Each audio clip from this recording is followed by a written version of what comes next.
자, 장하성 청와대 정책실장의 기자 간담회 내용을 좀 전문가와 함께 좀 진단을 좀 해보도록 하겠습니다. 신세돈 숙명여대 경제학부 교수 나와 계십니다. 안녕하십니까? 반갑습니다. 자, 오늘 장하성 정책실장의 내용을 보면 소득주도 경제성장 정책 기조를 유지하겠다 이런 걸 강변한 것으로 보는데 그 내용을 좀 어떻게 보셨습니까? 김정.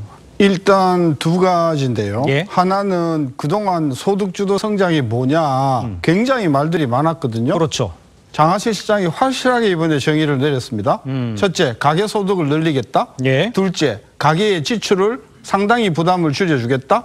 그다음에 사회안전망, 복지를 확실하게 증가시켜주겠다. 이런 이야기거든요. 예. 이렇게 말씀을 함으로 해서 그동안 소득주도 성장은 임금주도 성장이다. OECD가 이야기해왔던 임금주도 성장을 다른 말로 표현해왔다라고 하는 많은 소득주도 성장 옹호론자의 개념을 완전히 뒤집어 엎은 것이다. 예. 저는 그래서 이것이 굉장히 혁명적이라고 보고요. 예. 두 번째로는 문재인 대통령께서 출범하면서 내가 무엇보다도 먼저 일자리를 창출하겠다라고 하셨는데 예. 일자리 창출이라는 말이 이번에 장하성 실장의 소득주도 성장에서 완전 빠졌습니다.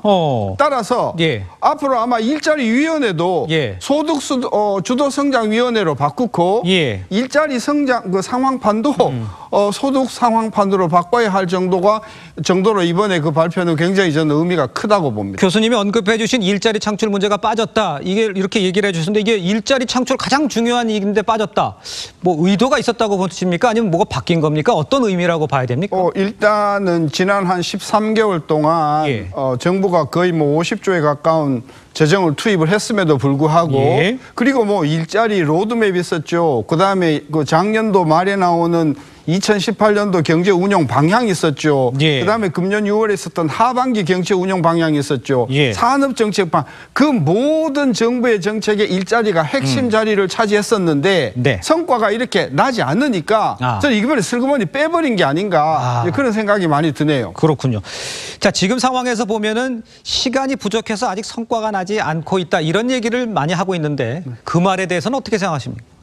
저는 기업을 하는 사람의 입장에서 사실은 문재인 정부가 들어설 때 어떤 정책을 내놓을까 굉장히 좀 불확실하고 불안 많이 했기 때문에 예. 작년 문재인 정부가 들어서면서부터 투자라든지 또는 취업이라든지 고용이라든지 이것이 상당히 위축이 이미 시작이 되었다. 거기에다가 최저임금을 16.4% 작년에 때리고 예. 이번에 또 10% 이상 때려버리니까 네. 기업은 확실하게 이번 정부 하에서는 여러 가지로 경영하기가 어렵겠구나라고 생각을 하고 네. 투자를 확실하게 소극적으로 포지셔닝을 했다. 그렇기 때문에 그것을 읽었는 청와대에서는 예. 그다음 내용에 나오지만 네. 투자의 역할을 완전히 무시하고 이제는 소비 중심으로 경제 정책의 방향을 틀겠다. 이게 이제 두 번째 이 장하성 실장에 들어가 있는 함이라고 볼 수 있겠죠. 예. 제가 좀 복잡하니까 좀 간단하게 여쭤볼게요. 만약에 이제 약을 처방을 하는데 약이 듣지를 않는다. 처방인데 듣지 않는 것에 대해서 이 정책의 문제가 있는 것이라고 생각하지 않고 과거에 뭐 몸이 안 좋았기 때문에 약이 안 듣는 거다. 이렇게 평가하는 것처럼 들리는데 이 상황은 어떻게 봐야 되는 겁니까? 그러니까 장하성 실장이 그러면 양극화가 더 세지는데 더 나빠지는데 그럼 과거로 돌아가겠습니까? 라고 물어봤는데 우리가 과거로 돌아가자는 이야기가 아니죠. 네. 우리는 양극화 해소해야 되고 예. 일자리 만들어야 되는데 예. 우리가 주장하는 것은 지금까지의 정책이 약발이 듣지 않고 오히려 부작용이 더 세니 약을 좀 바꿔보십시다라고 하는 건의를 이걸 우리가 돌아가자는 걸로 이렇게 해석하는 것은 너무나 비판 세력을 적으로 보는 것이다. 저는 그래서 매우 당황스럽고 매우 걱정스러운 그런 어떤 발언이었다고 판단합니다. 알겠습니다. 지금까지 신세돈 숙명여대 경제학부 교수와 이야기 나눴습니다. 감사합니다.